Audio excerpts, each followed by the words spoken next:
Hi, my name is JJ. I'm going to talk to you a little bit about music therapy and explain how that song you heard on the radio is more than just a catchy tune. Music has been around for a long time. The oldest instruments are estimated to be 40,000 years old, and many historians believe that primitive song was a precursor to formal language. Take a mother singing to her baby. The baby will constantly try to mimic her. This is an example of a very ingrained and instinctual type of communication. In addition to our historical ties to music, we also possess an inherent evolutionary musicality. Many of our bodily functions, including our sleep-wake cycles, our heart rate, and even our brain waves, all operate on precise rhythms. For these reasons, it should come as no surprise that music has repeatedly been shown to elicit an observable physiological response in the brain areas associated with reward, motivation, emotion, and arousal. We can once again attribute this to our evolutionary drive to seek out pleasurable stimuli.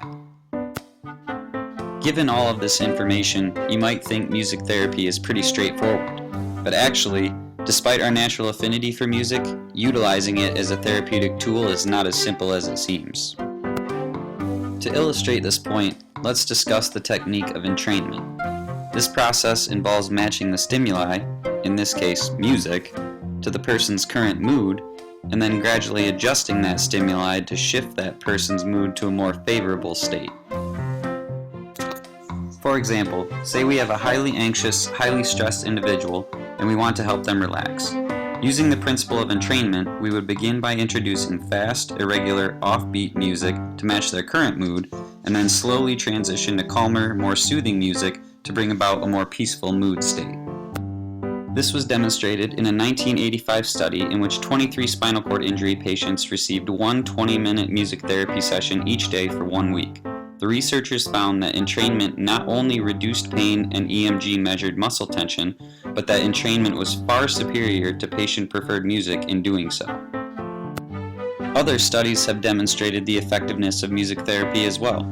Music has been shown to improve dementia associated with aging, positively impact learning in autistic children, facilitate responsiveness in low arousal patients, and reduce physiological stress in surgeons.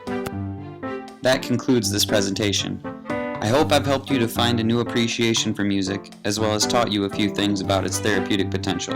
And remember, even if music can't cure cancer, it can still brighten a gloomy day. Created using Powtoon.